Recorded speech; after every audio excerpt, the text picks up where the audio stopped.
Hello everyone, welcome back to Study Time with Isha. तो network analysis की series को continue करते हुए आज जो हम टॉपिक पढ़ने जा रहे हैं दैट इज क्रैशिंग, जिसे हम टाइम कॉस्ट ट्रेड ऑफ भी कहते हैं। ट्रेड ऑफ का मतलब हो गया बैलेंस या फिर एक्सचेंज, या फिर जब हम यहाँ बात कर रहे हैं टाइम और कॉस्ट के ट्रेड ऑफ की, मतलब यहाँ पर we are trying to achieve a balance between time and cost. ठीक है, तो ये सारी चीजें, ये कॉन्सेप्ट तो हम थोड़ा सा आगे पढ़ेंगे। इससे पहले हमें कुछ चीजों का पता होना चाहिए। जैसे कि देखिए, हमने नेटवर्क एनालिसिस में बात की दो टेक्निक्स की, CPM critical path method and PERT program evaluation and review technique. और दोनों ही टेक्निक्स में हमने क्या चीजें पढ़ी, हमने एक्टिविटीज की शेड्यूलिंग पढ़ी कि हमने एक नेटवर्क डायग्राम बनाई और नेटवर्क डायग्राम में फिर हमने क्रिटिकल पाथ ढूंढा, मतलब लॉन्गेस्ट पाथ, जिसे हम बोलते हैं minimum time required for completion of a project. ठीक है, ये चीजें हमने दोनों में स्टडी की। एक में हमारे पास फिक्स्ड टाइम एस्टिमेट्स होते थे सीपीएम में, और पर्ट में हमारे पास 3 टाइम एस्टिमेट्स होते थे और उसका हम एवरेज निकालते थे और फिर बाकी की चीजें करते थे। ठीक है, अब देखिए इन दोनों टेक्निक्स में हमने बात की एक्टिविटी टाइम्स की और प्रोजेक्ट ड्यूरेशन या प्रोजेक्ट टोटल टाइम की, राइट। लेकिन जब भी हम प्रोजेक्ट की बात करते हैं तो उसमें हम रिसोर्सेज को इग्नोर नहीं कर सकते। ठीक है, तो पहले जो हमने सारी चीजें की उसमें हमने सिर्फ टाइम कंसिडरेशन लिया था, हमने रिसोर्सेज को इग्नोर किया था। Resources like man and material हम बोल सकते हैं। ठीक है, कोई भी एक्टिविटी करनी है तो उसमें हमें लोग चाहिए और मटेरियल भी चाहिए, उसके बिना काम नहीं हो सकता। ठीक है, तो these are some of the resources. तो there are certain resources also involve in any project, right. तो यहाँ पर अब जब हम रिसोर्सेज की बात करते हैं तो रिसोर्सेज के साथ कॉस्ट एसोसिएटेड है। ठीक है, क्योंकि अगर हम लोग एम्प्लॉय कर रहे हैं तो we have to pay them salaries, wages. अगर हम मटेरियल का जो भी यूज कर रहे हैं उसके लिए वी हैव टू पे सर्टन कॉस्ट। ठीक है, तो इसका मतलब cost factor is also involve, right. तो यहाँ पर अब हम बात करेंगे टाइम और कॉस्ट की। ठीक है, लेकिन उससे पहले आपको कॉस्ट से रिलेटेड थोड़ा सा कॉन्सेप्ट पता होना चाहिए, तो चलिए पहले हम वो देखते हैं। देखिए, किसी भी प्रोजेक्ट में दो तरह की कॉस्ट इन्वॉल्व रहती हैं mainly. First is activity direct cost and the other is project indirect cost, right. Direct cost में क्या आता है, जो डायरेक्टली एसोसिएटेड है हमारे रिसोर्सेज के साथ या हमारे प्रोजेक्ट के साथ। जैसे हम बोलते हैं cost of materials, equipment, direct labour. ठीक है, लेबर की जो भी जो पेरोल पे हैं, अगर वो ओवर टाइम करते हैं या फिर उनको हायर करना और फायर करना, इससे एसोसिएटेड जो भी कॉस्ट होती हैं वो सब हमारी एक्टिविटी डायरेक्ट कॉस्ट में आती हैं। ठीक है, और जब हम सारी एक्टिविटीज की डायरेक्ट कॉस्ट को ऐड करते हैं तो उसके टोटल को हम बोलते हैं प्रोजेक्ट डायरेक्ट कॉस्ट। ठीक है, एक ये चीज हमें पता होनी चाहिए। दूसरी है हमारी प्रोजेक्ट इनडायरेक्ट कॉस्ट। ठीक है, इनडायरेक्ट कॉस्ट होगी जो इनडायरेक्टली हमारे प्रोजेक्ट में कॉस्ट इंक्लूड होती है। ठीक है, इसमें क्या आता है, these costs imply overhead charges related to the project, which include supervision of the project and other charges। जैसे कि अगर हमारा लेट कंप्लीशन पेनल्टीज, अगर हमारा टाइम से प्रोजेक्ट खत्म नहीं हुआ तो उसकी हमें कुछ पेनल्टी पे करनी पड़ती है, या फिर अवार्ड्स फॉर अर्ली कंप्लीशन। ठीक है, अगर हमें जैसे कोई डिस्काउंट मिल जाता है तो ये सारे हमारे इनडायरेक्ट कॉस्ट में आते हैं। ठीक है, ये डायरेक्टली इन्वॉल्व नहीं है प्रोजेक्ट के साथ, बट इनडायरेक्टली कॉस्ट हमारी इंक्लूड होती हैं। ठीक है, तो ये दो तरह की कॉस्ट होती हैं हमारी प्रोजेक्ट की। ठीक है, तो बस अब आपको ये कॉन्सेप्ट पता लग गया। अब हम बात करते हैं हमारा जो मेन टॉपिक है आज का, क्रैशिंग। ठीक है, which is time cost trade off. ठीक है, तो चलिए देखते हैं इसका क्या मतलब है। ओके, तो देखिए जब हमने नेटवर्क एनालिसिस की टेक्निक्स पढ़ी, सीपीएम एंड पर्ट, तो उसमें हमने एक चीज क्या देखी, हमने क्रिटिकल पाथ ढूंढा जो कि लॉन्गेस्ट पाथ होता है किसी भी प्रोजेक्ट का, और वो मिनिमम टाइम ड्यूरेशन भी बताता है for completion of a project. फिर उसके अलावा हमने क्रिटिकल पाथ पे देखी डिफरेंट क्रिटिकल एक्टिविटीज। इनके अलावा जो बाकी की एक्टिविटीज बच जाती हैं उन्हें हम बोलते हैं नॉन क्रिटिकल एक्टिविटीज। और इन्हीं नॉन क्रिटिकल एक्टिविटीज के लिए हमने पढ़े डिफरेंट टाइप्स ऑफ फ्लोट्स। ठीक है, जैसे फ्री फ्लोट, टोटल फ्लोट, हमने डिफरेंट टाइप्स ऑफ स्लैक्स पढ़े। ठीक है, ये सारी चीजें हमने पढ़ी, राइट। अब जो एनालिसिस टेक्निक्स हैं, हमारा अब एक मोटिव ये रहता है कि कैसे हम अपने प्रोजेक्ट कंप्लीशन टाइम को थोड़ा सा रिड्यूस कर सकते हैं। ठीक है, तो अब रिड्यूस कैसे कर सकते हैं, उसके लिए हमें किन एक्टिविटीज पे काम करना पड़ेगा, हमारी क्रिटिकल एक्टिविटीज पर, क्योंकि नॉन क्रिटिकल एक्टिविटीज का ऑलरेडी वहां पर फ्लेक्सिबिलिटी रहती है। ठीक है, तो लेकिन ओवरऑल जो प्रोजेक्ट कंप्लीशन टाइम है वो हमें क्रिटिकल पाथ से ही मिलता है, और क्रिटिकल पाथ पे हमारी क्रिटिकल एक्टिविटीज होती हैं। ठीक है, तो क्रिटिकल पाथ की एक्टिविटीज को हम कैसे रिड्यूस कर सकते हैं वो चीज हम देखते हैं। ठीक है, अब उनको रिड्यूस करने के लिए ऑब्वियसली अगर हमें टाइम को कम करना है तो हमें उस पर रिसोर्सेज एक्स्ट्रा लगाने पड़ेंगे। मतलब जैसे हम कहते हैं कि हमें लोग ज्यादा लगाने पड़ेंगे ताकि हमारी एक्टिविटीज वो जल्दी जल्दी कंप्लीट हो। ठीक है, तो यही चीज जो होती है जब हम बात करते हैं to evaluate alternate ways to quicken some or possibly all of the activities indicated in a network and then analyze their cost implications। इसी चीज को, इसी एनालिसिस को हम बोलते हैं time cost trade off analysis. ठीक है, तो हमने क्या चीज कही कि जब हम डिफरेंट एक्टिविटीज के टाइम्स को और उनको जब हम फास्ट करने की कोशिश करते हैं उन एक्टिविटीज को, तो उनके साथ हमारी क्या कॉस्ट इम्प्लीकेशंस हैं, क्या कॉस्ट इन्वॉल्व हैं, उन्हीं के ट्रेड ऑफ को हम time cost trade off analysis कहते हैं। ठीक है, अब यहाँ पर हमारे कहने का मतलब ये है कि जैसे फॉर एग्जाम्पल हम बोलते हैं कि कोई एक एक्टिविटी है, say any activity, it takes 12 days to complete with 3 men। 3 लोग मिलके वो एक्टिविटी 12 दिन में खत्म करते हैं। ठीक है, और अगर हम 5 लोग लगाते हैं तो वो एक्टिविटी 8 दिन में खत्म हो जाती है। ठीक है, तो ऑब्वियसली हमारा ये प्रोजेक्ट ड्यूरेशन कम हो जाएगा, लेकिन क्योंकि हमने लोग ज्यादा एम्प्लॉय किए तो हमें वहां पर पैसे भी उनको ज्यादा ज्यादा लोगों को देने पड़ेंगे। इसका मतलब हमारी डायरेक्ट कॉस्ट इंक्रीज हो गई।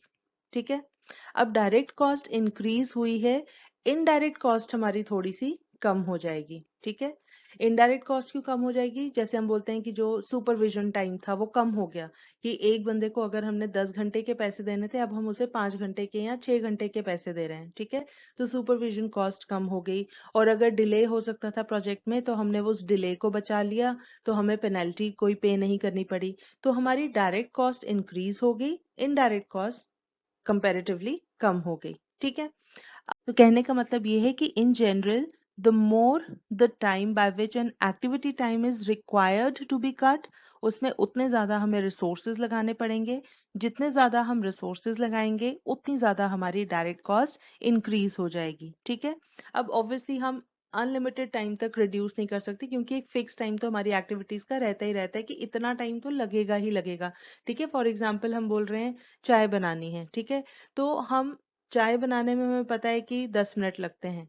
ठीक है, लेकिन अगर हम फ्लेम थोड़ी सी मीडियम की बजाय फुल कर देते हैं तो हो सकता है 9.5 मिनट में चाय बन जाए। ठीक है, तो 30 सेकंड हमने बचा लिए, लेकिन इससे ज्यादा अगर हमें टाइम और बचाना है वो पॉसिबल नहीं है, क्योंकि अब फुल से ज्यादा तो हम फ्लेम और बढ़ा नहीं सकते, इससे ज्यादा हमारे वो स्पीड इंक्रीज नहीं हो सकती। ठीक है, तो हमारे रिसोर्सेज की भी लिमिटेशन होती है और टाइम की भी कहीं ना कहीं टाइम कांस्टेंट भी रहता ही रहता है। ठीक है, कि इतना मिनिमम टाइम तो लगेगा ही लगेगा। ठीक है, तो ऐसा नहीं है कि हम किसी भी हद तक हम इस टाइम को कम कर सकते हैं। राइट, तो अब यहाँ पर कॉन्सेप्ट आ गया क्रैशिंग का। तो क्रैशिंग क्या हो गया यहाँ पर, जो deliberate reduction of activity times by putting in extra effort is called crashing. ठीक है, तो हम क्या बोलते हैं कि ये जो हम डेलिब्रेटली टाइम को रिड्यूस कर रहे हैं। ठीक है, सच यहाँ लिख देते हैं ताकि आपको ध्यान में रहे, such deliberate reduction of time of activity times, क्योंकि हम हर एक्टिविटी पे काम करेंगे, such deliberate reduction of activity times by putting in some extra effort is called crashing। ठीक है, हमने क्या किया, हमारे रिसोर्सेज बढ़ा दिए, हमने 3 की बजाय 5 लोग लगा दिए, तो हमारा एक्टिविटी टाइम 12 से 8 दिन पे आ गया। ठीक है, तो इसी deliberate reduction of activity times को हम क्रैशिंग बोलते हैं। ठीक है, ओके, कुछ और टर्म्स आ जाती हैं जो आपको पता होनी चाहिए। जैसे यहाँ पर अब एक टर्म आ गई क्रैश टाइम। क्रैश टाइम हमारा क्या होगा? It is the fully expedited or the minimum activity time duration that is possible. ठीक है, क्योंकि हमने अभी क्या कहा कि ऐसा नहीं है कि हम अनलिमिटेड टाइम तक, हम 12 से बिल्कुल 0 डेज पर नहीं आ सकते। ठीक है, हम 12 से किसी हद तक, जैसे 8 दिन तक आ सकते हैं, 6 दिन तक आ सकते हैं, लेकिन इसकी भी एक लिमिट है। सपोज हम बोलें कि हम 10 लोग लगा देते हैं। अब अगर 5 दिन मिनिमम उसको लगने ही लगने हैं, तो हम चाहे एक्स्ट्रा लोग लगा दें, फर्दर टाइम रिड्यूस नहीं हो सकता। उल्टा क्या होगा? वेस्टेज हो जाएगी, क्योंकि जितने ज्यादा लोग हमने एम्प्लॉय कर दिए, हमें उनको उतना ज्यादा पे करना पड़ेगा। ठीक है, तो क्रैश टाइम क्या होता है? इट इज द फुली एक्सपीडाइटेड और द मिनिमम एक्टिविटी टाइम, मतलब जो लगना ही लगना है, जो हम किसी भी हाल में फर्दर कम नहीं कर सकते, और the minimum activity time duration that is possible. ठीक है, दैट इज पॉसिबल। उसके बाद अब इस एक्टिविटी के क्रैश टाइम के कॉरस्पॉन्डिंग जो कॉस्ट होगी, हम उसे बोलेंगे क्रैश कॉस्ट। ठीक है, हमें जितना उस पर पैसा लगाना पड़ा इसकी वजह से, एक्स्ट्रा रिसोर्सेज लगाने की वजह से, that is called crash cost. और इसी के साथ दो टर्म्स और आ गई हमारी, normal time and normal cost. ठीक है, तो नॉर्मल कॉस्ट क्या हो गई? Normal cost is equal to the absolute minimum of the direct cost required to perform an activity and corresponding activity duration is called normal time. ठीक है, I hope this is clear. चलिए, अब हम normal time और normal cost, crash time और crash cost, इनका आपस में एक रिलेशन देख लेते हैं with the help of a time cost curve. So this is the time cost curve. यहाँ पर अगर आप देखोगे, on x axis we have activity time and on y axis we have activity direct cost. हमने यहाँ indirect cost नहीं ली है, क्योंकि हम बेसिकली देख रहे हैं कि अभी हमने डिस्कस किया कि जैसे जैसे टाइम कम होता है, हमारी डायरेक्ट कॉस्ट इंक्रीज करती है। ठीक है, इनडायरेक्ट कॉस्ट कम होती है। तो हमारा यहाँ पर मेन ध्यान किस पर होगा कि हमारी एक्टिविटी डायरेक्ट कॉस्ट कैसे रिलेटेड है हमारे टाइम के साथ। ठीक है, तो जैसे कि अगर आप यहाँ पर देखोगे कि जैसे जैसे यहाँ पर ये जो, अगर हम ए और बी पॉइंट लेकर चलें, तो हमारा नॉर्मल टाइम है सपोज बी पर। ठीक है, तो धीरे धीरे अगर हमारा टाइम हम कम करने की कोशिश कर रहे हैं, मतलब हम यहाँ नॉर्मल टाइम से क्रैश टाइम पर आ रहे हैं। ठीक है, सपोज ये 20 डेज है और ये 15 डेज है। ठीक है, और यहाँ पर सपोज नॉर्मल कॉस्ट हमारी है से 40, और क्रैश कॉस्ट ऑब्वियसली ज्यादा होगी, तो इसको हम सपोज बोल देते हैं 60। ठीक है, रुपीज में ले लेते हैं।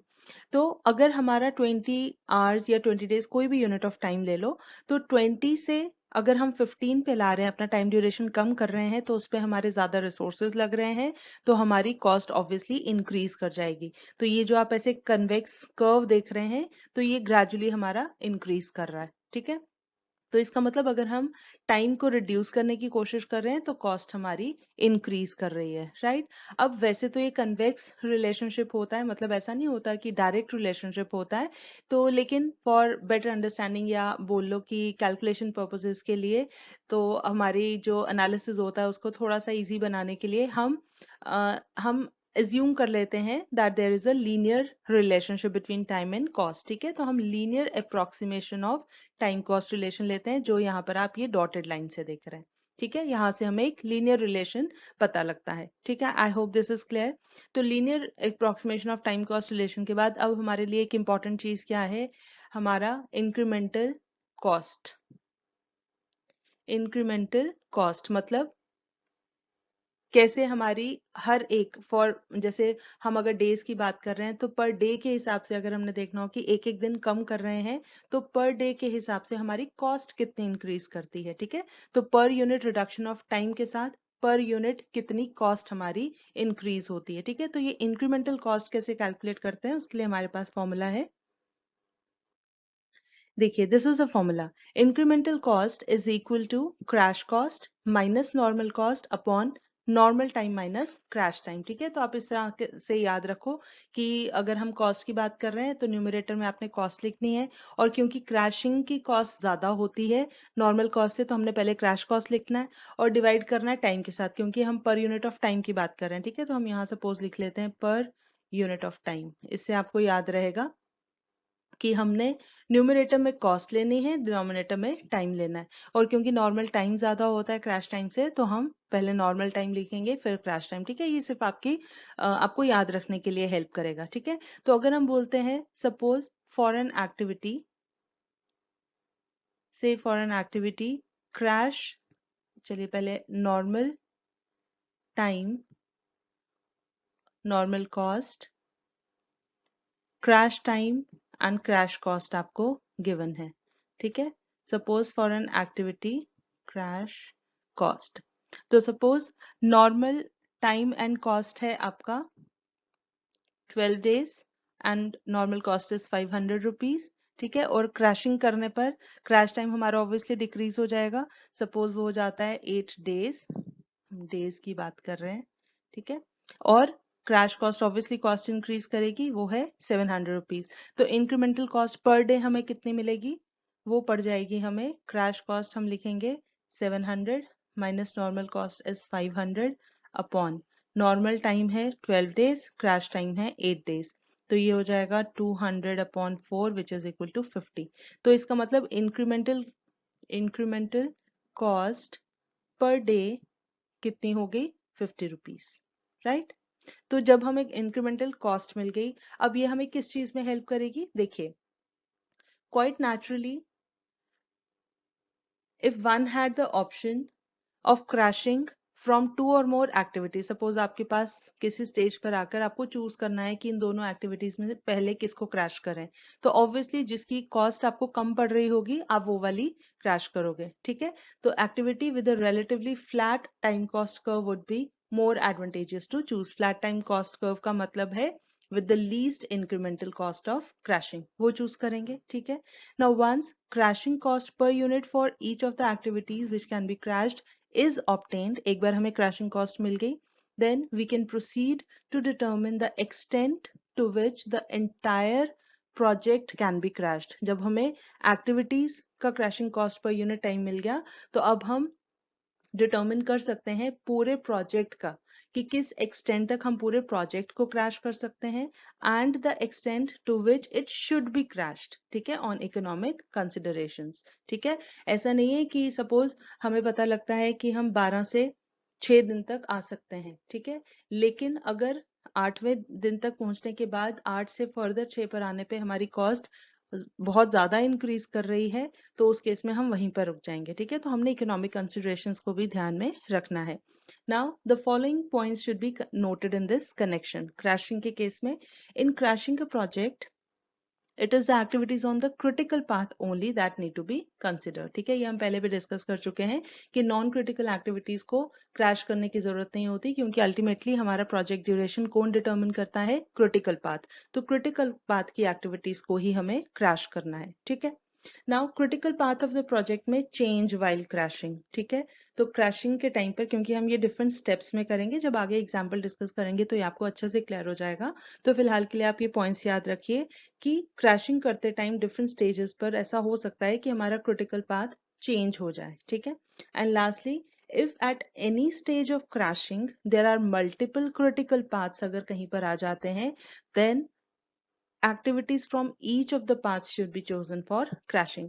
वो हम combinations में choose करते हैं फिर सारी activities, तो वो अभी हम आगे example में discuss करेंगे। ठीक है, तो ये सारा था theory part crashing से related। अब हम ये crashing करते कैसे हैं, what is the procedure of crashing the activities or crashing the whole project, वो हम will try to understand with the help of an example। ठीक है, तो चलिए हम example देखते हैं। So the example is, the following table shows for each activity needed to complete the project the normal time, the shortest time in which the activity can be completed of a building contract, and the cost per day for reducing the time of each activity. The contract includes a penalty clause of 100 rupees per day over 17 days, and overhead cost per day is 160 rupees, right? अब ये table हमें given है, activities जो है हमें ABCD की form में given नहीं है, नोड्स की फॉर्म में गिवन है 1 2 1 3 1 4 एंड सो ऑन। साथ में हर एक्टिविटी का नॉर्मल टाइम गिवन है एंड शॉर्टेस्ट टाइम गिवन है, राइट। और उसके बाद cost of reduction per day given है, ठीक है, मतलब इंक्रीमेंटल कॉस्ट हमें गिवन है कि सपोज एक्टिविटी 1 2 है, अगर हम इसको पर डे एक एक दिन अगर डिक्रीज करेंगे तो पर डे हमें कितनी कॉस्ट पड़ेगी, 80 रुपीज। 1 3 अगर एक्टिविटी हम ले तो उसको एक एक दिन कम करने की हमें पर डे कॉस्ट 90 रुपीज पड़ेगी, ठीक है। और इसी तरीके से सभी एक्टिविटीज की cost of reduction per day given है, ठीक है। तो नॉर्मल टाइम से हमें नॉर्मल ड्यूरेशन पता चलेगी प्रोजेक्ट की, शॉर्टेस्ट टाइम से हमें जो क्रैश लेंथ होती है वो हमें पता लगेगी कि मतलब कितने हद तक हम उसको रिड्यूस कर सकते हैं, ठीक है। ये इंफॉर्मेशन गिवन है। उसके अलावा now cost of completing the 8 activities in normal time is 6500, ठीक है। टाइम्स तो गिवन है, साथ ही हमें कॉस्ट गिवन है कि जो सारी 8 एक्टिविटीज जो हैं इनको कंप्लीट करने में नॉर्मल टाइम में कॉस्ट पड़ेगी हमें 6500 रुपीज। और कैलकुलेट, अब इस सारी इंफॉर्मेशन पे बेस्ड हमें क्या चीज कैलकुलेट करनी है, first is calculate normal duration of the project, it's cost and the critical path, ठीक है। दूसरा, calculate and plot on a graph the time cost function for the project and state the lowest cost and associated time, shortest time and associated cost, ठीक है। तो इसका मतलब हमें सारी कॉस्ट कैलकुलेट करनी है, normal cost, crash cost, normal length, crash length, ठीक है, ये सारी चीजें कैलकुलेट करनी है। और जैसे अभी हमने टाइम कॉस्ट कर्व बनाया था उसी तरीके से हमें इन वैल्यूज को प्लॉट करके हमें एक ग्राफ बनाना है, ठीक है। तो जरूरी नहीं है कि जैसा कर्व वहां पर बना था एग्जैक्टली यहाँ भी वैसा ही बनेगा, जैसी जैसी वैल्यूज होंगी अकॉर्डिंगली हमारा टाइम कॉस्ट फंक्शन बनेगा, ठीक है। अब ये सारी इंफॉर्मेशन गिवन है, तो हम क्या करेंगे, हम सबसे पहले काम हमें क्या करना होता है, नेटवर्क ड्रॉ करना होता है, ठीक है। तो नेटवर्क ड्रॉ करने से क्या होगा, जब हम सारी एक्टिविटीज और नोड्स उस पर मेंशन करेंगे और उनकी टाइम ड्यूरेशंस मेंशन करेंगे तो वहां से हमें क्रिटिकल पाथ मिल जाएगा, ठीक है। तो सबसे पहले देखते हैं कि डायग्राम कैसे बनेगी। तो देखिए हमारे जो स्टार्टिंग पॉइंट्स हैं वो है 1 2 1 3 1 4, ठीक है, मतलब 1 is the starting point mainly, वहां से 3 नोड्स निकलेंगे, 1 2 1 3 1 4, ठीक है। अभी हम रफ में बना रहे हैं क्योंकि कभी भी नेटवर्क डायग्राम फर्स्ट गो में बहुत रेयरली बनती है, उसमें कभी ना कहीं कुछ चेंजेस करनी पड़ जाती हैं, ठीक है। चलिए, उसके बाद है 2 4 एंड 2 5, मतलब 2 से निकलेगा 2 4 एंड 5, ठीक है। उसके बाद है 3 6 4 6 एंड 5 6, ठीक है। तो देखिए अब यहाँ पर 4 हमने 2 बार बना दिया, होना क्या चाहिए था, ये 1 से 4 भी है और 2 से 4 भी है। तो इसको थोड़ा सा हम कैसे इजी बना सकते हैं, अगर हम 3 वाले नोड को ऊपर ले जाएं और 2 वाले को नीचे ले आए तो हम 2 से 4, अदरवाइज क्या होगा, हमें 2 से 4 ऐसे घुमा के लाना पड़ेगा, ठीक है। तो अगर यहाँ पर 2 होगा तो हम डायरेक्टली ऐसे कनेक्ट कर देंगे। तो हम क्या करते हैं, ये चीजें सारी हटाकर हम ऊपर 3 ले जाते हैं, यहाँ 2 रखते हैं, यहाँ 4 रखते हैं। तो अब 1 से 4 बन गया, 2 से 4 बन जाएगा, ठीक है। चलिए 2 से 4, उसके बाद है 2 से 5, तो हम यहाँ 5 लिख देते हैं फिलहाल। फिर उसके बाद है 3 से 6, 4 से 6 और 5 से 6, ठीक है। 5 से 6 यहाँ हम लिख देते हैं। अब 3 से भी 6 पर जाना है और 4 से भी 6 पर जाना है, ठीक है। बस इसके अलावा और कुछ नहीं करना है, ये सिंपल सी डायग्राम है, ठीक है। तो उसके बाद हम क्या करेंगे, हर एक एक्टिविटी के ऊपर उसका नॉर्मल टाइम और जो शॉर्टेस्ट टाइम उस एक्टिविटी के लिए हमें अवेलेबल है वो चीज मेंशन करेंगे। किस तरीके से, जैसे सपोज 1 2 एक्टिविटी है, इसका नॉर्मल टाइम है 6 और शॉर्टेस्ट है 4, तो 1 2 के ऊपर हम लिख देंगे 6 और ब्रैकेट में लिख देंगे जो शॉर्टेस्ट टाइम है। उसी तरीके से 1 3 का है 8 एंड 4, तो हम 1 3 के लिए लिख देंगे हम 8 एंड 4, ठीक है। फिर इसी तरीके से हमने सारी एक्टिविटीज के ऊपर नॉर्मल टाइम और उसका शॉर्टेस्ट टाइम मेंशन करना है। अब देखिए इसके अलावा हमें इंफॉर्मेशन क्या गिवन है, हमने कहा था कि हमें जब कॉस्ट कैलकुलेट करनी है तो हमें डायरेक्ट कॉस्ट और इनडायरेक्ट कॉस्ट दोनों कंसिडर करनी होती है प्रोजेक्ट के लिए, ठीक है। तो अब क्या होगा, डायरेक्ट कॉस्ट में हमारा आ जाएगा नॉर्मल कॉस्ट जो हमें गिवन है वो है 6500 रुपीज, है ना, और प्लस जो हमारी क्रैशिंग वाली कॉस्ट हमें पड़ेगी, है ना, क्योंकि वो डायरेक्ट कॉस्ट है, क्योंकि हम अपने टाइम को पर डे कम करने के लिए, क्रैश करने का मतलब है पर डे हम कम करते जा रहे हैं, ठीक है, अपने प्रोजेक्ट की ड्यूरेशन को, हर एक एक्टिविटी को। तो हमें करना क्या है, इसीलिए उसमें जब हम रिसोर्सेज लगाएंगे तो वो हमारी डायरेक्ट कॉस्ट में कंट्रीब्यूट करेंगे। तो डायरेक्ट कॉस्ट में नॉर्मल कॉस्ट प्लस क्रैशिंग की जब हम कैलकुलेशंस करेंगे वहां से क्लियर हो जाएगा, ठीक है। और इनडायरेक्ट कॉस्ट में हमारी क्या आ जाएगी, देखिए यहाँ पर हमें गिवन है, एक तो पेनल्टी क्लॉज है 100 rupees per day over 17 days, ठीक है। तो मतलब अगर 17 डेज से ज्यादा लगता है हमारे प्रोजेक्ट में तो पर डे हमें 100 रुपये पड़ता जाएगा, ठीक है। तो एक तो इसमें आ जाएगी ये पेनल्टी वाली।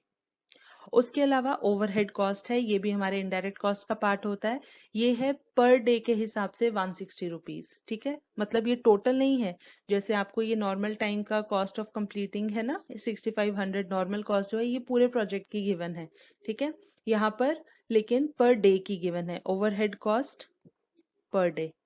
तो हम ये चीज करेंगे, डायरेक्ट कॉस्ट निकालेंगे, इनडायरेक्ट कॉस्ट निकालेंगे, इन दोनों को ऐड करेंगे और टोटल कॉस्ट निकालेंगे, ठीक है। तो प्रोजेक्ट ड्यूरेशन जितने भी दिन की होगी उसके लिए हम टोटल कॉस्ट कैलकुलेट करेंगे, ठीक है। तो इसके लिए भी हम एक टेबल बनाएंगे, वो अभी हम बाद में देखते हैं। फिलहाल सबसे पहले हम अपना नेटवर्क डायग्राम ठीक से देखते हैं, क्लियर डायग्राम। और उस उधर से हम क्या चीज निकालेंगे, normal duration of the project, और उसके अलावा नॉर्मल ड्यूरेशन होगी नॉर्मल लेंथ, ठीक है, जो हम नॉर्मली करते हैं नॉर्मल टाइम से। उसके बाद जो शॉर्टेस्ट टाइम गिवन है उधर से हमें मिल जाएगा क्रैश लेंथ, ठीक है। तो चलिए देखते हैं वो कैसे होगा। देखिए यहाँ पर ये हमने बनाया हुआ है डायग्राम, इस पे हम टाइम्स लिख देते हैं पहले।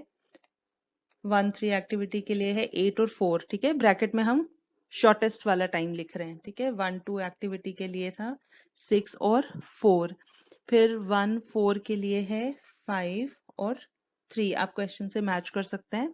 फिर 2-4 के लिए है 3-3, ठीक है। उसके बाद नेक्स्ट आता है 2-5 के लिए है 5-3। उसके बाद है 3-6 के लिए है 12 एंड 8। 5-6 के लिए है 6 एंड नॉर्मल टाइम 6 और शॉर्टेस्ट टाइम भी 6, ठीक है। और फिर 4-6 रह गया हमारा, ये है 8 एंड 5। तो हमने देखिए यहाँ टेबल बनाया है। तो हम क्या करेंगे, इस नेटवर्क के जितने पाथ हैं वो मेंशन कर देंगे, ठीक है। तो अगर हम ऊपर देखें सबसे पहले हमारा ये है 1 3 6, ठीक है। हम यहाँ लिख देते हैं 1 2 3 2 6, ठीक है। दूसरा पाथ बनता है 1 2 5 6, वो भी हम लिख देते हैं, या फिर छोटा वाला पहले लिख लेते हैं 1 4 6, हम लिखते हैं यहाँ 1 4 6। उसके अलावा बनता है हमारा, देखिए 1 2 4 एंड 6, ठीक है। 1 2 4 6 और लास्ट में ये 1 2 5 6 स्ट्रेट जो है 1 2 5 6, ठीक है। अब हर एक पाथ के लिए हम उसकी नॉर्मल लेंथ कैलकुलेट करते हैं। तो नॉर्मल लेंथ के लिए क्या हो जाएगा, देखिए पहला है 136, तो नॉर्मल है 8 प्लस 12, दिस इज 20।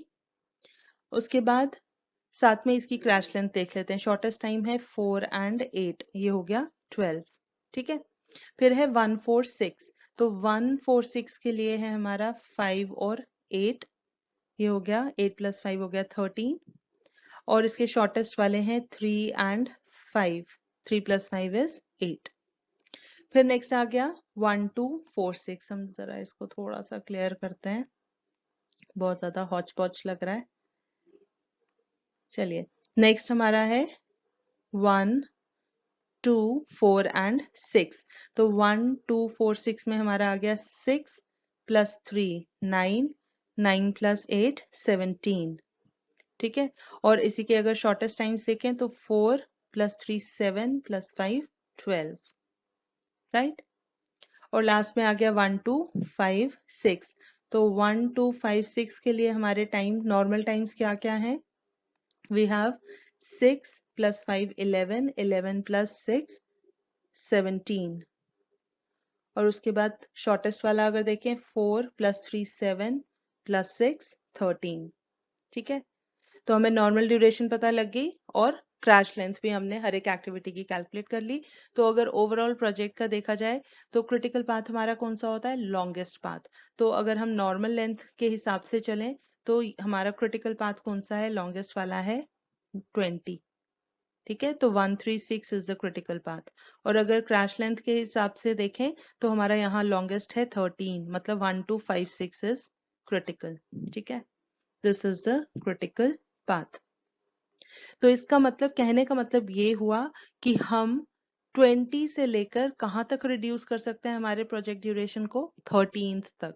ठीक है, फ्रॉम 20, चलिए यहाँ लिखते हैं, फ्रॉम 20 days टू 13 days। ठीक है, तो शॉर्टेस्ट टाइम को कंसिडर करने के बाद मैक्सिमम ड्यूरेशन आई है 13 की, मतलब इससे ज्यादा ये हमारा मिनिमम टाइम रिक्वायर्ड है हमारे प्रोजेक्ट कंप्लीशन के लिए। ठीक है, तो मतलब इससे ज्यादा हम फर्दर रिडक्शन नहीं कर सकते। तो मैक्सिमम 20 days और टू 13 days। तो हमने क्या करना है, स्टेप बाय स्टेप देखना है, क्योंकि हमने अभी जो पॉइंट्स पीछे पढ़े उसमें हमने कहा था कि हर एक स्टेज पर हमारा क्रिटिकल पाथ चेंज हो सकता है। ठीक है, कई बार हमें मल्टीपल क्रिटिकल एक्टिविटीज मिल सकती हैं, तो इसलिए हमने इन सब चीजों को ध्यान में रखना है। तो हम ऐसा नहीं करेंगे कि डायरेक्टली 20 से 13 डेज पे आ जाएंगे और सब कैलकुलेशंस कॉस्ट वगैरह देख लेंगे। नो, हम स्टेप बाय स्टेप एक एक एक्टिविटी की क्रैशिंग करेंगे। ठीक है, तो 20 से लेकर 13 डेज तक और हर एक स्टेप पर हम कॉस्ट कैलकुलेट करेंगे कि अगर हम सपोज 20 से 19 डेज पे आते हैं तो हमें कितनी कॉस्ट पड़ेगी, 19 से 18 पे आते हैं कहाँ तक जाना है, 13 डेज तक। इससे फर्दर रिडक्शन हमें नहीं करनी है। ठीक है, तो अब ये क्रैशिंग कैसे करेंगे, चलिए देखते हैं स्टेप बाय स्टेप। तो देखिए यहाँ पर आप एक टेबल देख रहे होंगे। हमने जब क्वेश्चन सॉल्व करना है तो हमने सबसे पहले अपने आंसर को कैसे प्रेजेंट करना है, हमें वो चीज पता होनी चाहिए। तो अपने आंसर को हम अगर टेबुलर फॉर्म में लिखते हैं सारी वैल्यूज, तो एग्जामिनर को भी अंडरस्टैंड करने में इजी हो जाता है कि हमें ये आंसर पता है, हमने सोल्यूशन सही तरीके से किया है। ठीक है, तो हमें क्या करना है, टेबल बनाना है। सबसे पहले हम लिखते हैं प्रोजेक्ट ड्यूरेशन। अभी हमने देखा कि हमें रिड्यूस करनी है 20 डेज से लेकर 13 डेज तक। ठीक है, इससे ज्यादा हम क्रैश नहीं कर सकते। उसके बाद नेक्स्ट में हमने लिखा है डायरेक्ट कॉस्ट, और डायरेक्ट कॉस्ट को फर्दर सेग्रीगेट किया है हमने, नॉर्मल कॉस्ट, क्रैशिंग कॉस्ट और फिर उन दोनों का टोटल। उसी तरीके से इनडायरेक्ट कॉस्ट, और उसको भी हमने सेग्रीगेट किया है, overhead cost, penalty cost and in दोनों का टोटल। और लास्ट में है टोटल कॉस्ट, वो होगी direct cost plus indirect cost का टोटल। ठीक है, अब हमने ये सारी चीजें देखी है। शुरू में हमें क्वेश्चन में गिवन था कि जो cost of completing the 8 activities in normal time है वो 6500 है। तो मतलब नॉर्मल टाइम को अगर हम ध्यान में रखें तो हमें ये डायरेक्ट कॉस्ट पढ़नी ही पढ़नी है। ठीक है, तो इसीलिए हमने सभी ड्यूरेशंस के लिए 6500 लिख लिया है। ठीक है, उसके बाद क्रैशिंग कॉस्ट है तो वो भी हम कैलकुलेट करेंगे कि हर एक स्टेप पर क्रैशिंग की हमें क्या कॉस्ट पड़ती है। ठीक है, फिर उसके बाद इन दोनों का टोटल करेंगे तो हमें टोटल डायरेक्ट कॉस्ट मिल जाएगी। उसके बाद फिर आता है ये जो ओवरहेड वाला है, ये हमने ये वैल्यूज किस तरीके से यहाँ पर लिखी हैं। देखिए, हमें क्वेश्चन में गिवन है कि पर डे ओवरहेड कॉस्ट कितनी है, 160 रुपीज। ठीक है, तो अगर 20 डेज है टोटल ड्यूरेशन प्रोजेक्ट की, तो ओवरहेड कॉस्ट कितनी होगी, 160 पर डे है तो 20 डेज का, दिस इज इक्वल टू 3200। ठीक है, उसी तरीके से अगर प्रोजेक्ट ड्यूरेशन है 19 डेज का और पर डे हमें ओवरहेड कॉस्ट पड़ती है 160 रुपीज, तो 19 डेज की हो जाएगी 160 into 19, this is equal to 3040। ठीक है, उसके बाद अगर 18 डेज है तो ये हो जाएगा 160 पर डे इंटू 18 डेज, ये आ गया टोटल 2880। तो इसी तरीके से 160 into 17, 160 into 16 is 2560, 160 into 15 is 2400, 160 into 14 is 2240 and 160 into 13 is 2080। तो ये हमें ओवरहेड कॉस्ट मिल जाएगी। ठीक है, उसके बाद है पेनल्टी कॉस्ट। अब पेनल्टी हमें क्वेश्चन में गिवन है that the contract includes a penalty clause of 100 rupees per day over 17 days. मतलब अगर 17 डेज तक हमारा प्रोजेक्ट हो जाता है तो हमें कोई पेनल्टी नहीं पड़ेगी, लेकिन 17 डेज से ज्यादा लगते हैं अगर, तो पर डे हमें 100 रुपए पेनल्टी पड़ेगी। तो इसका मतलब अगर 18 डेज लगते हैं, एक दिन एक्स्ट्रा है तो 100 रुपए की पेनल्टी। अगर 19 डेज हो जाते हैं, 2 दिन एक्स्ट्रा है, 2 दिन की पेनल्टी इज 200 रुपीज। और फिर अगर 20 डेज होते हैं तो 300 रुपीज। ठीक है, तो उसके बाद हमने क्या करना है, ये बाकी तो यहाँ कुछ नहीं आएगा बाकी केसेस में, तो हमने इन दोनों को टोटल करके यहाँ पर लिख लेना है। ठीक है, और फिर लास्ट में हमने दोनों को ऐड करना है, हमें टोटल कॉस्ट मिलेगी। राइट। तो ये टेबल आपने बना के रख लेना है। उसके बाद जैसे जैसे हम डिफरेंट स्टेजेस पर क्रैशिंग करते जाएंगे तो हम यहाँ क्रैशिंग की वैल्यू लिखते जाएंगे, ठीक है। फिलहाल जो पहला है 20 डेज वाला, वहां पर क्योंकि कोई क्रैशिंग नहीं है तो वहां कोई क्रैशिंग कॉस्ट नहीं है। जब 20 से 19 पर आएंगे, मतलब एक दिन की क्रैशिंग हमने की है, तो फिर हमें जो कॉस्ट यहाँ पर पड़ेगी हम वो कॉस्ट लिख लेंगे, ठीक है। तो चलिए अब हम क्रैशिंग स्टार्ट करते हैं। तो क्रैशिंग स्टार्ट करने से पहले हमने ये सारी इन्फॉर्मेशन आपके सामने रखी हुई है। आपको ये सब बार बार बनाने की जरूरत नहीं है, बट आपकी रेफरेंस के लिए, क्योंकि जो जो चीजों की हमें चाहिए होगी इन्फॉर्मेशन, तो वो क्या है, एक तो ये जो अभी हमने पहले टेबल बनाया था जहां पर हमने शो किया था कि हमारा क्रिटिकल पाथ कौन सा है, ठीक है। नॉर्मल लेंथ के केस में 136 और क्रैश लेंथ में ये 13 डेज वाला है 1256, राइट। तो हमने स्टार्ट करना है 20 डेज से और एक एक दिन कम करते जाना है, 13 तक आना है, ठीक है। ये चीज इंफॉर्मेशन चाहिए। दूसरा, हमें ये हमने क्वेश्चन यहाँ रेफरेंस के लिए लिखा है क्योंकि हमें हर एक स्टेज पर क्रैश कॉस्ट भी कैलकुलेट करनी है ना, तो वो हमें यहाँ से पता चलेगी, cost of reduction per day, ठीक है। तो ये हमें हर एक एक्टिविटी की यहाँ पर cost of reduction per day given है, तो हम जिस एक्टिविटी को क्रैश करेंगे उसके कॉरेस्पॉन्डिंग उसी की वैल्यू हम यहाँ से देखेंगे, ठीक है।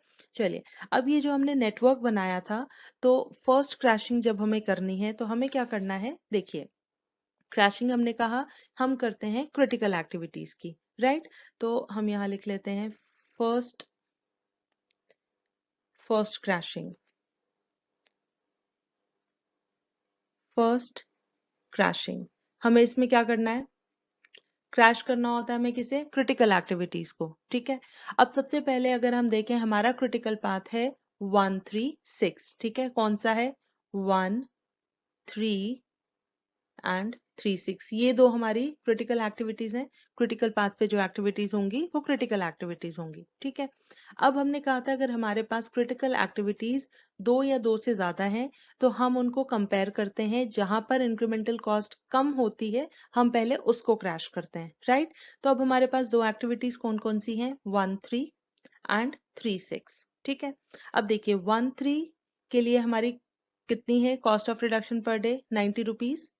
13 एक्टिविटी के लिए कॉस्ट ऑफ रिडक्शन है 90 रुपीज। और 36 के लिए कितनी कॉस्ट है, अगर हम यहाँ से देखें, दिस इज 200 रुपीज, ठीक है। तो ऑब्वियसली इन दोनों में से कम कॉस्ट किसकी है, 13 की। तो हम किसको क्रैश करेंगे, सबसे पहले 13 को। क्रैश करने का मतलब है एक दिन कम करना, राइट। तो अगर हमने एक दिन कम किया तो यहाँ क्या हो जाएगा, 13 एक्टिविटी का देखिए नॉर्मल टाइम 8 है ना, तो 8 को हम काट के हम लिख देंगे 7, ठीक है। एक दिन कम हो गया हमारा, ये चीज आपने नेटवर्क में साथ साथ शो करनी है, राइट। तो हमारा यहाँ से एक दिन कम हो गया और हमें कॉस्ट कितनी पड़ी, 90 रुपीज की, ठीक है। तो हम क्या करेंगे, हमारे टेबल में जो क्रैशिंग हमने कहा था, देखिए जब 8 से 7 पर आया, मतलब हमारा जो टोटल 20 डेज का टाइम था वो एक दिन कम हो गया, 19 डेज पे आ गया, ठीक है। और हमें कॉस्ट कितनी पड़ी, 90 रुपीज। तो हमने अपने टेबल में ये वैल्यू मेंशन कर देनी है, ठीक है। कहाँ पर करेंगे, देखिए ये टेबल बना हुआ है ना, तो पहले वाले में डैश, और जब 20 से 19 पर आया हमें क्रैशिंग कॉस्ट पड़ी 90 रुपीज, ठीक है। और इन दोनों को टोटल करेंगे तो ये हो जाएगा 6590, ऊपर है 6500, ठीक है। तो हम यहाँ पहले, क्योंकि ये ऊपर इनडायरेक्ट कॉस्ट वाली भी वैल्यूज है ही है हमारे पास, तो हम वो भी लिख ही लेते हैं। यहाँ पर 3500, दूसरे में है 3240, और इससे नेक्स्ट वाले में है 2980, ठीक है। बाकी वालों में तो है ही नहीं हमारे पास, तो इसलिए यहाँ पर 2720, 2560, 2400, 2240, 2080, ये ऑलरेडी हमारे पास है, ठीक है। और जब हम यहाँ पर टोटल करेंगे टोटल कॉस्ट का, तो 6500 प्लस 3500 इज 10,000 रुपीज, राइट। और दूसरे में 6590 प्लस 3240, ये हमारा आता है 9830। तो देखिए हमारा टाइम भी कम हो गया, टोटल कॉस्ट भी कम हो गई, ठीक है। डायरेक्ट कॉस्ट तो ऑब्वियसली इंक्रीज करेगी। देखिए डायरेक्ट कॉस्ट पहले 6500 थी, और उसके बाद जब हमने उसको क्रैश किया एक दिन से, तो वो बढ़ के 6590 हो गई, लेकिन टोटल कॉस्ट हमारी डिक्रीज हो गई पहले से। ठीक है, आई होप यहाँ तक क्लियर है। तो फर्स्ट क्रैशिंग में हमने क्या किया, 1 3 और 3 6 में से 1 3 को, ये जो दो क्रिटिकल एक्टिविटीज थी उसमें से 1 3 को क्रैश किया, मतलब उसका ड्यूरेशन एक दिन से हमने कम कर दिया। ठीक है, चलिए अब हम देखते हैं सेकेंड क्रैशिंग कहाँ पर करेंगे। चलिए अब हम देखते हैं सेकंड क्रैशिंग। अब सेकंड क्रैशिंग में क्या होगा, हमारे पास देखिए 20 से हमने एक दिन कम किया तो हमारे पास हो गए 19 डेज, राइट। अब आपने क्या करना है, साथ साथ ये टेबल चेक करते जाना है। ठीक है, अब देखिए 20 के बाद हमारे पास 13 17 17, तो अभी हमारे पास अभी भी लॉन्गेस्ट पाथ कौन सा है, सेम 136। ठीक है, तो जिसकी ड्यूरेशन कितनी बन रही है अब 19 डेज की। तो हम अगेन हमारे पास अब सेम कॉम्बिनेशन है, अगर पाथ 136 है तो 136 में से हमने दो पाथ हमारे पास है 13 एंड 36, और उनकी दोनों की क्रैशिंग कॉस्ट कितनी है, 13 की है 90 और 36 की कितनी है, 36 की है हमारे पास यहाँ से 200। ठीक है, तो हम फिर से जब दोनों को कंपेयर करेंगे तो कम कॉस्ट है 13 की, तो इसीलिए हम फिर से क्रैश किसको करेंगे, 13 एक्टिविटी को। ठीक है, तो अगर हम 13 एक्टिविटी को क्रैश करते हैं तो हमारे पास 7 से एक दिन और कम किया, हमारे पास आ गया 6। ठीक है, और हमने ये जो 90 रुपीज वाला हमारे पास जो क्रैशिंग कॉस्ट है वो हमने वहां पर मेंशन कर देनी है। ठीक है, अब दूसरी चीज, थर्ड क्रैशिंग। अब देखिए हमने जो क्रैशिंग कॉस्ट लिखनी है वो हम कैसे लिखेंगे कि अ, हम 20 से 19 पर आए तो 90 हमारी कॉस्ट थी, जब 19 से 18 पर आएंगे तो अगेन 90 थी, लेकिन हम टेबल में क्या लिखते हैं, पूरी ड्यूरेशन 18 डेज की। ठीक है, तो 18 डेज का मतलब पहले 90 रुपीज और 90 रुपीज, तो अगर हम 18 डेज वाली ड्यूरेशन, प्रोजेक्ट ड्यूरेशन की कॉरेस्पॉन्डिंग देखेंगे तो क्रैश कॉस्ट हमें कितनी पड़ी, पहले की 90 प्लस 90 वो हो जाएगा 180। ठीक है, ये चीज आपको याद रखनी है, अभी हम फिर इसके बाद अभी टेबल में मेंशन करेंगे। अब साथ ही देखिए, जब हमारे अब ये दिन कम हो गए ना, 19 से हम आ गए 18 डेज पे, है ना, सेकंड क्रैशिंग के बाद हमारा प्रोजेक्ट ड्यूरेशन हो गया 18 डेज का।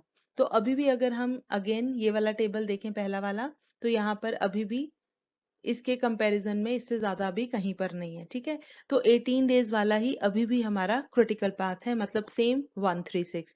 तो हमने क्या करना है, थर्ड क्रैशिंग जब करनी है, थर्ड क्रैशिंग, थर्ड क्रैशिंग में अगेन हमारे पास क्रिटिकल पाथ इज 136, इसके corresponding we have two critical paths 13 and 36, और इसकी कॉस्ट है 90 और इसकी है 200।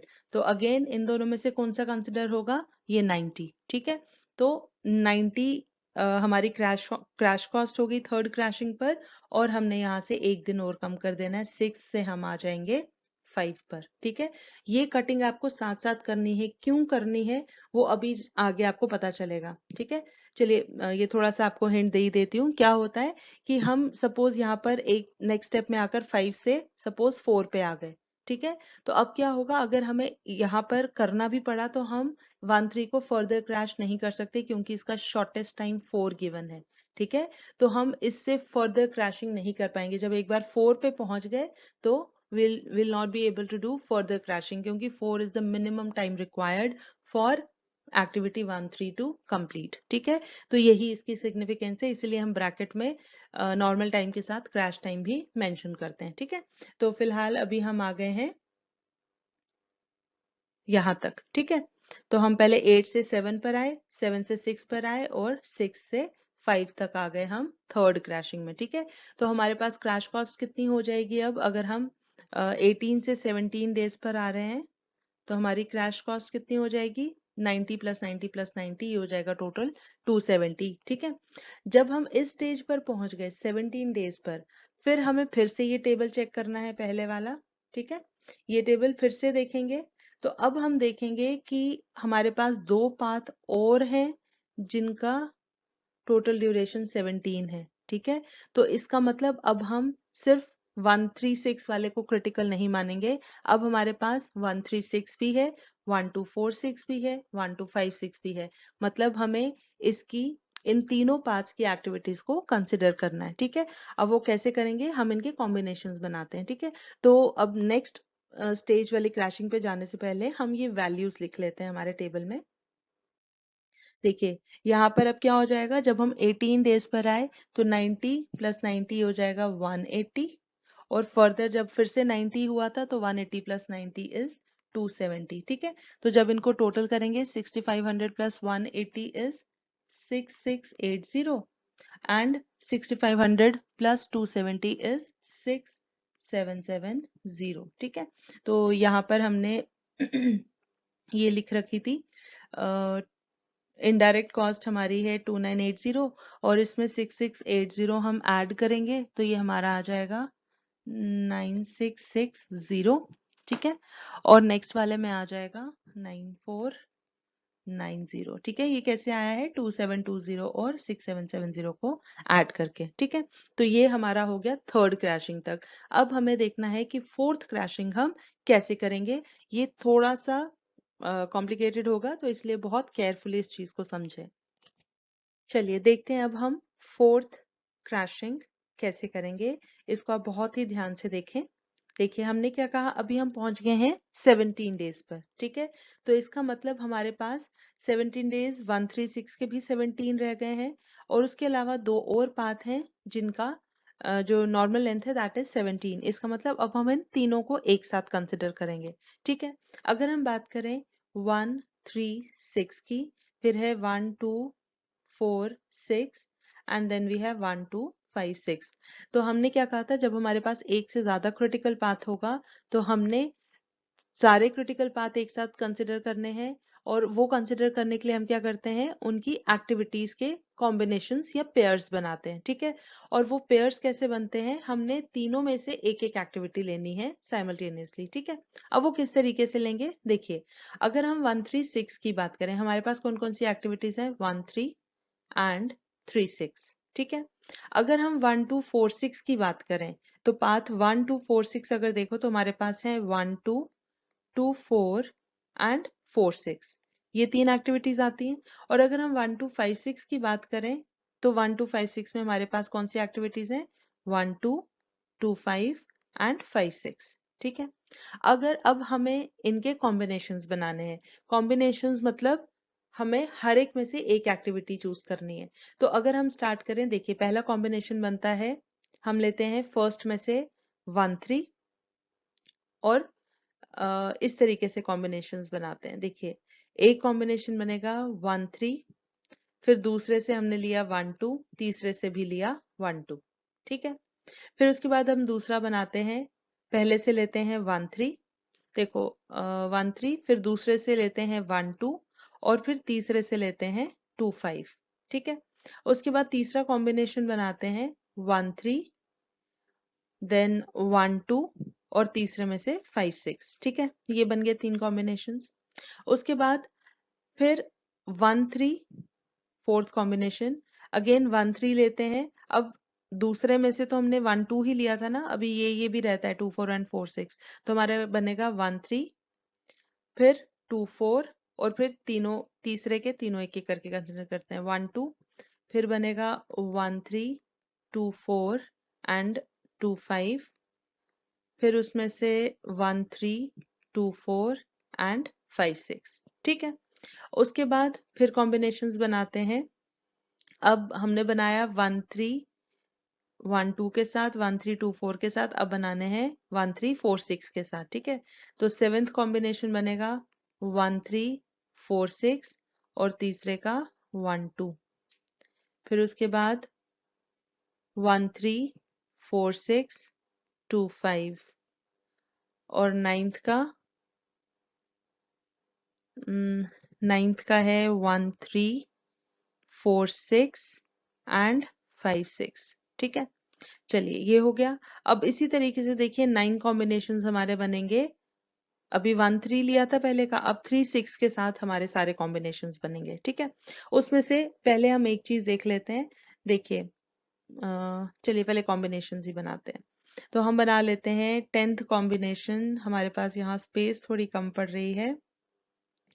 10th कॉम्बिनेशन हम बनाते हैं 3 6 1 2 1 2, फिर उसके बाद 3 6 1 2 2 5 और 12th कॉम्बिनेशन 3 6 1 2 5 6। ठीक है, उसके बाद 13th कॉम्बिनेशन, ये 3 बन गए। अब बनाना है 3 6 और दूसरे में से हमने 2 4 लेना है अब। ठीक है, 3 6 2 4 1 2 3 6 2 4 2 5 एंड 3 6 2 4 5 6। ठीक है, और अब उसके बाद 2 4 15 16 तब बनेगा 3 6 2 4 के साथ तीनों बन गए। ओके, अब बनेगा 4 6 के साथ 4 6 1 2 3 6 4 6 2 5 और 3 6 4 6 5 6। ठीक है, ये सारे कॉम्बिनेशंस बन गए। अगर आपको यहाँ से देखकर कुछ कंफ्यूजन लग रहा है तो आप इसको थोड़ा सा ऐसे समझने की कोशिश करें कि हमने किस तरीके से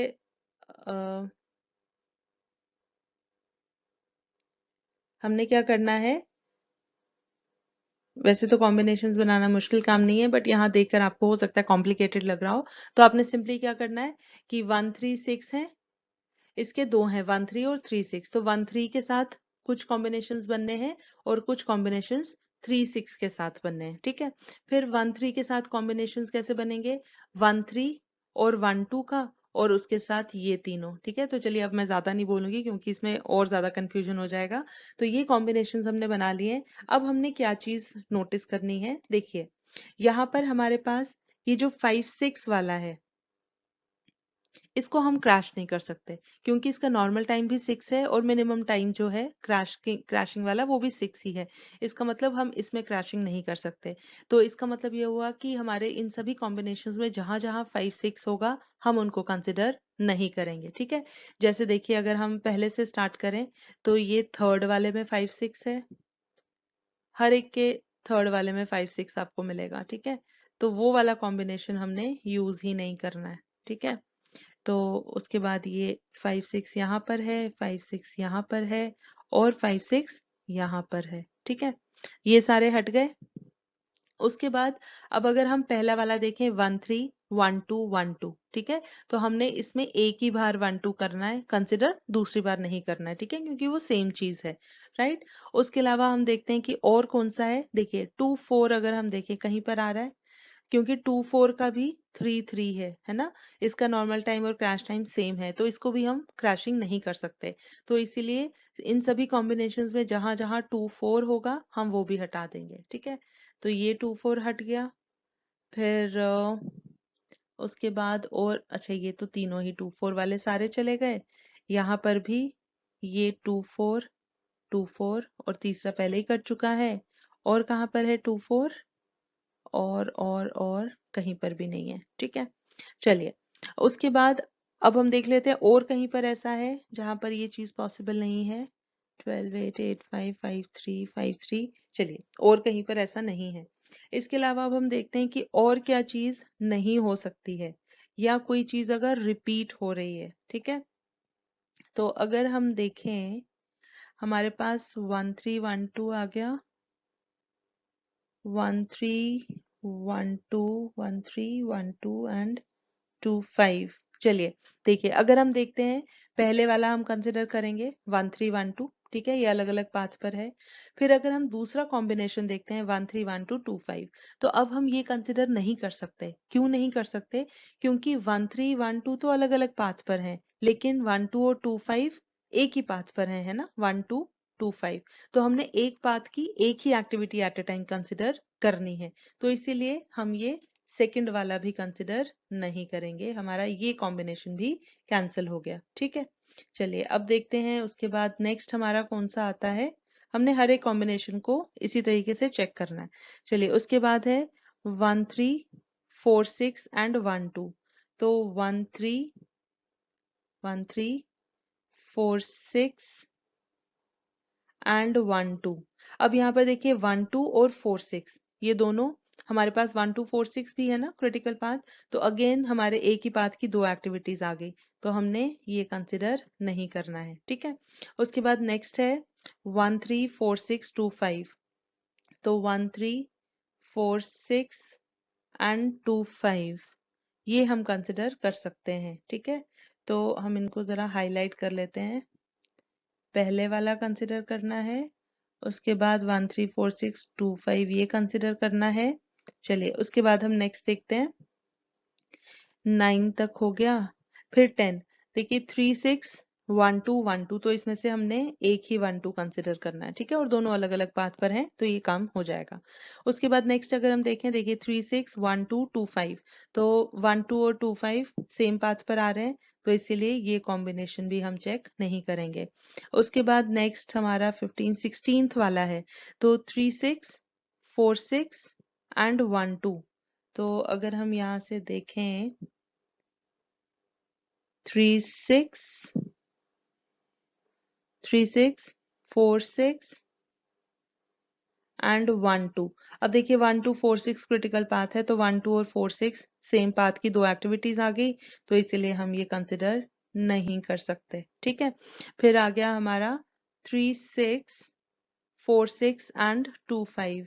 364625 तीनों अलग अलग एक्टिविटीज के हैं, तो हमारा ये कंसिडर हो जाएगा, ठीक है। और इसका मतलब अब बाकी सब कट चुकी हैं, तो हमारी ये सिर्फ 4 कॉम्बिनेशंस हमारे पास बचे हैं जिनको हमें कंसिडर करना है, ठीक है।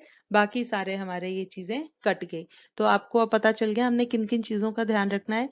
एक तो जो हम कॉम्बिनेशन ले रहे हैं उसमें एक पाथ की एक ही एक्टिविटी होनी चाहिए।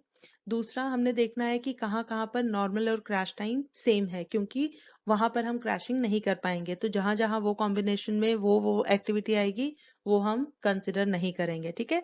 तो इसके अकॉर्डिंगली हमारे पास सिर्फ अब 4 कॉम्बिनेशन रह गए जो हम क्रैशिंग के लिए कंसिडर कर सकते हैं, ठीक है। चलिए अब हम देखते हैं क्रैशिंग कैसे करेंगे। तो देखिए यहाँ पर ये 4 अल्टरनेटिव्स लिख लिए हैं। 4 अल्टरनेटिव्स कौन कौन से थे? 1312, 134625, 3612, 364625, ठीक है। तो अब हमने इन सब की देखनी है। अब हमने क्या कहा था, जहां पर हमारे पास ज्यादा अल्टरनेटिव्स हैं तो वहां पर जिसकी सबसे कम कॉस्ट होगी हमने वो वाला अल्टरनेटिव कंसिडर करना है, ठीक है। तो अब यहाँ पर देखिए 1312 की अगर हम बात करें, 13 एंड 12 90 प्लस 80, ये हो गया हमारा 170, ठीक है। फिर दूसरा है 1346 एंड 25, तो ये है 90 प्लस 50 प्लस 40, इन सब का टोटल आता है 180, ठीक है। फिर उसके बाद है 36 एंड 12, 36 एंड 12, ये है 200 प्लस 80, ये आ गया 280। और उसके बाद लास्ट में है 364625, 3646 एंड 25, मतलब 200 प्लस 50 प्लस 40, तो ये टोटल कितना आ गया हमारे पास? 290, ठीक है। तो हमारे पास ये डिफरेंट अल्टरनेटिव्स हैं, इनमें से सबसे कम कॉस्ट कहाँ पर है? पहले वाले में 170, ठीक है। और इसका मतलब हमने किन एक्टिविटीज को क्रैश करना है अब? 13 एंड 12, ठीक है। तो अब वो कैसे क्रैश करेंगे? 13 पे देखिए 5 को काट के आ जाएगा 4, और है 12 6 को काट के आ जाएगा 5, ठीक है। अब आपको ध्यान रखना है कि अगर फर्दर क्रैशिंग की जरूरत पड़ी, अब 13 वाले को आप फर्दर क्रैश नहीं कर सकते, क्योंकि अब इसका नॉर्मल टाइम 4 हो गया है, ठीक है, और क्रैश टाइम भी 4 ही है, तो हम इसको फर्दर क्रैश नहीं कर सकते, राइट। तो हमारे पास अब क्या हुआ, यहाँ से हमारा अब जो टोटल प्रोजेक्ट ड्यूरेशन था उसकी ड्यूरेशन कितनी हो गई? हम अब आ गए 17 डेज से 16 डेज पर, ठीक है। 17 days to 16 days after fourth crashing, right? अब हमारे पास हमने क्रैशिंग कॉस्ट कितनी लिखनी है? इससे पहले हमारी कितनी थी? जब हमने 17 डेज यहाँ पर नोट कर लो, हमारी आई है 170। ठीक है, अब हमने टेबल में एंट्री करनी है। अब हम आ गए 17 से 16 पर। तो अगर 17 डेज तक हमारी क्रैशिंग कॉस्ट थी 270, अब हमारी आई है 170। तो 270 प्लस 170 आ जाएगा हमारा 440। ठीक है, तो हम इसको ऐसे ही लिख देते हैं 440। तो आपने ये चीज ध्यान में रखनी है, ये नहीं सोचना कि वहां 170 आया है तो हम यहाँ 170 लिख देंगे, क्योंकि अब हम एक्टिविटीज की या अल्टरनेटिव्स की कॉस्ट यहाँ पर नहीं लिख रहे हैं, हम पूरे प्रोजेक्ट की कॉस्ट लिख रहे हैं। ठीक है, तो अगर 17 डेज पर 270 क्रैशिंग कॉस्ट थी, तो एक दिन और बढ़ा दिया, अगर हम कम कर दिया, तो 170 और कॉस्ट हमारी ऐड हो गई। तो 270 प्लस 170 इज 440। ठीक है, जब हम इसको टोटल करेंगे हमारा आ जाएगा 6940, और 6940 और 2560 को जब हम ऐड करेंगे हमारा आ जाएगा 9500। 9500। ठीक है, तो देखिए अब पहले 9490 थी, पहले यहाँ पर डिक्रीजिंग ट्रेंड आ रहा था, है ना। अब इसके बाद जब हमने फर्दर क्रैश किया तो हमारी कॉस्ट इंक्रीज हो गई पहले से। ठीक है, लेकिन हम यहाँ पर नहीं छोड़ेंगे, क्योंकि हमने टेबल में देखा था कि 13 डेज तक हमें जाना है, तो हम जो कॉस्ट वगैरह है वो सारी हम शो करेंगे 13 डेज तक। ठीक है, चलिए अब हम करते हैं fifth crash. Okay, so fifth crashing, अब हमें क्या करना है, 16 से 15 पर आना है ना। 17 से 16 पर आ गए थे। Now we have to come from 16 to 15 days, एक दिन और क्रैश करना है। अब हमारे पास अभी भी सेम अल्टरनेटिव्स हैं, तीनों क्रिटिकल पाथ वही हैं, क्योंकि तीनों पाथ्स में से एक एक दिन कम हुआ है, तो वो सभी 17 से 16 पे आ गए।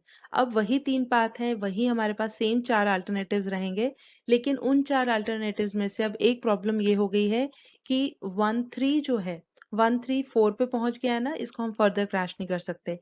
इसका मतलब जो 13 वाला भी कॉम्बिनेशन होगा, हम वो वाला अल्टरनेटिव भी कंसिडर नहीं कर पाएंगे। तो यहाँ पर ये जो पहले वाला और ये दूसरा वाला, इन दोनों में 13 था, तो हम ये कॉम्बिनेशन नहीं ले पाएंगे। ठीक है, तो हम कौन से कंसिडर करेंगे, सिर्फ ये दो अल्टरनेटिव्स। तो फिफ्थ क्रैशिंग वाले केस में हमारे पास सिर्फ ये दो अल्टरनेटिव्स हैं। तो इनकी कॉस्ट अगर हम देखें तो ये हम पहले कर चुके हैं कैलकुलेट, 200 प्लस 80, तो ये आ जाता है हमारे पास 280। और नेक्स्ट में है 3646 और 25 की कॉस्ट, तो वो हमारे पास आती है 200 प्लस 50 प्लस 40। ठीक है, वो आप यहाँ ये जो टेबल बना है यहाँ से कॉस्ट देख सकते हैं, और इसकी कॉस्ट आती है 290। अब इन दोनों में से कम कौन सी है, हमने वो कंसिडर करनी है, कम है ये वाली। इसका मतलब नाउ वी विल क्रैश कौन कौन सी एक्टिविटीज, 3 6 एंड 1 2। ठीक है, तो 3 6 को अगर हम क्रैश करते हैं एक दिन से, तो ये 12 की जगह रह जाएंगे 11 दिन। ठीक है, और 1 2 को अगर क्रैश करते हैं तो 5 की जगह आ जाएंगे यहाँ पर 4 डेज। ठीक है, तो अब नेक्स्ट स्टेज में अगर कहीं पर हमें 1 2 को क्रैश करने की जरूरत पड़ी, तो हम इसको भी क्रैश नहीं कर पाएंगे, क्योंकि अब हम कहाँ पर आ गए हैं, 4 4, same normal time and crash time. ठीक है, I hope this is clear. अब यहाँ पर हमारी क्रैश कॉस्ट 280 है ना, तो पिछले स्टेप में हमारी थी 440, उसमें हम ये 280 ऐड कर देंगे। ठीक है, तो चलिए अब हम टेबल में एंट्रीज करते हैं। यहाँ पर आ जाएगा 440 पहला है, और प्लस 280 अभी का, तो इन दोनों को टोटल करो तो ये बन जाता है 720। ठीक है, तो हम यहाँ सीधा 720 ही लिख देते हैं। इन दोनों को टोटल करेंगे तो हमारे पास आ जाएगा 7220, 7220, और 7220 प्लस 2400, ये हमारे पास आ जाता है 9620। ठीक है, ये हो गया। चलिए अब हम बढ़ते हैं हमारी नेक्स्ट, फिफ्थ के बाद अब सिक्स्थ क्रैशिंग। ठीक है, तो चलिए अब देखते हैं सिक्स्थ क्रैशिंग। अब सिक्स्थ क्रैशिंग में क्या होगा, हमें आना है 15 से 14 डेज तक। ठीक है, अब अगेन हमारे पास क्योंकि सेम तीन वही क्रिटिकल पाथ चल रहे हैं, तो हमने उसी में से जो हमारे अल्टरनेटिव्स चार बने थे, और पिछले स्टेप में हमने देखा कि क्योंकि 13 वाला हम फर्दर क्रैश नहीं कर सकते थे, तो हमने उसको कैंसिल कर दिया था। अब इस स्टेज में अगर हम देखें तो हमारे पास जो 1 2 वाला पार्ट है वो भी देखिए 4 है नॉर्मल टाइम और क्रैश टाइम। तो इसका मतलब हम 1 2 जहां पर आएगा हम उस वाले पाथ को भी कंसिडर नहीं कर पाएंगे, उस अल्टरनेटिव को हम इग्नोर करेंगे। तो अगर हम देखें यहाँ पर ये 1 2 हमें इग्नोर करना पड़ेगा। तो अब हमारे पास एक ही पाथ बच गया है, हम इसी को फर्दर क्रैश कर सकते हैं। ठीक है, तो अब लेकिन यहाँ पर हमें इसकी कॉस्ट भी नोट करनी है, तो वो हम पहले भी देख चुके हैं। वो थी 200 प्लस 50 प्लस 40, ये था 290। ठीक है, तो इसका मतलब जब हम 15 से 14 डेज पर आएंगे तो जो पिछली कॉस्ट थी उसमें 290 ऐड हो जाएगा। ठीक है, तो वो हमारी कॉस्ट थी 720 क्रैश कॉस्ट। तो हमारे यहाँ पर आ जाएगी, पहले थी 720 प्लस 290, इसका टोटल हो जाएगा कितना, ये आ जाएगा 1010। ठीक है, उसके अलावा आप क्रैश भी तो करना है ना, वो चीज आपको भूलनी नहीं है, क्योंकि अगर एक स्टेप पे भी आपने कुछ मिस कर दिया तो सब गड़बड़ हो जाएगा। ठीक है, तो देखिए क्रैश किसको करना है, 3 6 4 6 एंड 2 5। ठीक है, तो पहले करते हैं 3 6 को, ये हो जाएगा 11 से 10। फिर 4 6 को, 4 6 ये आ जाएगा 8 से 7 पर। और 2 5 को करना है तो 2 5 5 से आ जाएगा ये 4 पर। ठीक है, ये हो गई हमारी 6th क्रैशिंग। उसके बाद अगर हम नेक्स्ट क्रैशिंग हमें देखनी हो, 7th क्रैशिंग, तो अब अभी भी हमारे पास यही पाथ है, क्योंकि हम 15 से 14 डेज पर आ गए हैं और तीनों पाथ के लिए ही 14 डेज हैं, तो मतलब तीनों ही अभी भी हमारे क्रिटिकल पाथ हैं। ठीक है, तो इसीलिए हमारे पास अब सेम अल्टरनेटिव्स हैं, पहले तीन कैंसिल, और इन तीनों में से 3 6 4 6 2 5 में से अभी कोई भी पूरा एग्जॉस्ट नहीं हुआ है, तो हम 7th क्रैशिंग करते हैं। 7th क्रैशिंग में क्या हो जाएगा, अब हम आ जाएंगे 14 से 13 डेज पर। ठीक है, यहीं तक हमें आना था। तो अब इसमें हमारा क्या हो जाएगा, अगेन यही वाला अल्टरनेटिव कंसिडर करना है, तो इसका मतलब इन्हीं तीनों को 3 6 4 6 2 5 को हमें फिर से क्रैश करना है। ठीक है, तो 3 6 को हम, ये आ जाएगा 10 से आ जाएगा 9 पर, 4 6 वाला आ जाएगा 7 से 6 पर, और 2 5 वाला आ जाएगा 4 से 3 पर। ठीक है, ये आ गया नॉर्मल क्रैश सेम। ठीक है, तो इस तरीके से ये क्रैशिंग हो गई हमारी एक्टिविटीज की, हम आ गए 13 डेज पर, और हमारे यहाँ पर क्रैश कॉस्ट कितनी हो जाएगी, पिछले में थी 1010, इसमें ये 290 और ऐड हो जाएगा, है ना, क्योंकि सेम पाथ है। तो इसको जब हम टोटल करेंगे 1010 प्लस 290 इज 1300। ठीक है, तो अब हम टेबल में ये एंट्रीज कर देते हैं और फिर देखते हैं हमारी क्या वैल्यूज आती हैं। अब हमें फर्दर क्रैश करने की जरूरत नहीं है, 13 डेज तक ही हमें करना था। ठीक है, तो देखिए टेबल में अगर हम वैल्यूज एंटर करें, हमारे पास ये आ जाएगा 1010, और टोटल इसका आ जाएगा 7510 डायरेक्ट कॉस्ट का। इसको और इनडायरेक्ट का 2240 ऐड करेंगे, ये आ जाएगा 9750। ठीक है, और लास्ट में हमारा ये आया था 1300, इन दोनों को ऐड करेंगे तो आ जाएगा 7800, और 7800 और 2080 को ऐड करेंगे तो ये आ जाएगा 9880। ठीक है, I hope this is clear.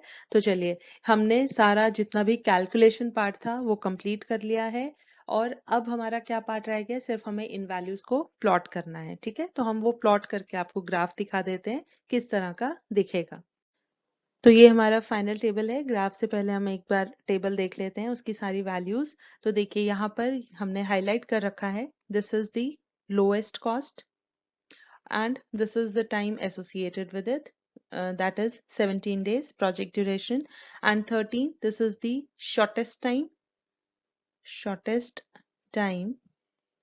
And this is the cost associated with it. ठीक है, तो यहाँ पर आप एक चीज नोटिस करेंगे कि हमने जब 20 डेज से क्रैश करना शुरू किया तो धीरे धीरे हमारी कॉस्ट डिक्रीज की, हम 10,000 से लेकर 9490 तक आए। ठीक है, लेकिन उसके बाद नेक्स्ट फर्दर जाने पर हमारी जो कॉस्ट है ये इंक्रीज होना शुरू हो गई। ठीक है, तो हम उसको 13 तक रिड्यूस तो कर सकते हैं, हमारे पास ये अल्टरनेटिव है कि हम हमारी प्रोजेक्ट ड्यूरेशन को we can reduce it to till 13 days, लेकिन उसके साथ साथ हम अगर हम कॉस्ट देखेंगे तो वो हमारी इंक्रीज कर जाएगी।